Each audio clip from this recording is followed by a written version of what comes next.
শুনেন, এই ব্যক্তিটা এখন চলে হাঁটি হাঁটি পা পা করে চলতেছে, হঠাৎ করে আজরাইল আসলো। আজরাইল আসার পর তো তার এখন মৃত্যু হয়ে যাবে, এখন মৃত্যু হয়ে যাবে।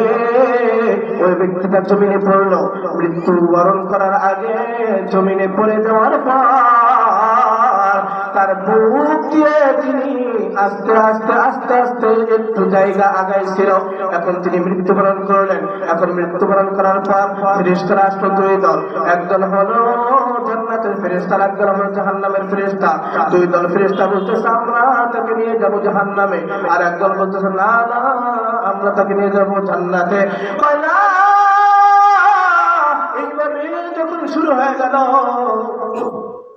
শুরু হয়ে যাওয়ার পর কি হলো জানেননি?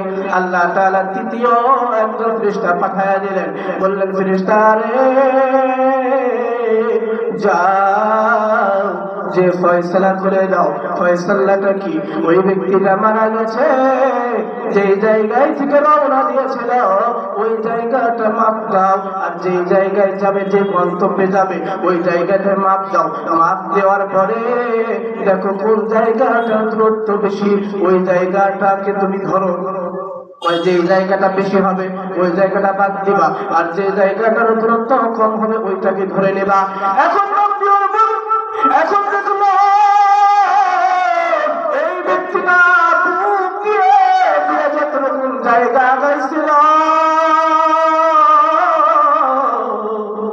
বুক দিয়ে যে জায়গাটা গাইছিল ওই জায়গাটুকুর পরিমাণ বেশি হয়ে গেছে।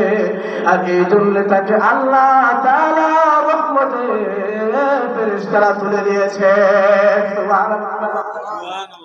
তাওবা নিয়ত করে যদি ঘর থেকেও বের হয়েও যদি মৃত্যুবরণ করা যায়, তাহলেও আশা করা যায় আল্লাহ তাআলার কাছে কবুল হয়ে যাবে, আমি আপনি আল্লাহর জান্নাত পাবো। আর যদি গুনাহের পর গুনাহ করবো কিন্তু তাওবা না করবো, আল্লাহর কাছে ওই ব্যক্তি প্রিয়, ওই ব্যক্তি ভালোবাসার পাত্র হবে আল্লাহর কাছে, যে ব্যক্তি গুনাহটা করার পরে সাথে সাথে গুনাহের উপর লজ্জিত হয়ে এরপর আল্লাহ তাআলার কাছে তাওবা করে।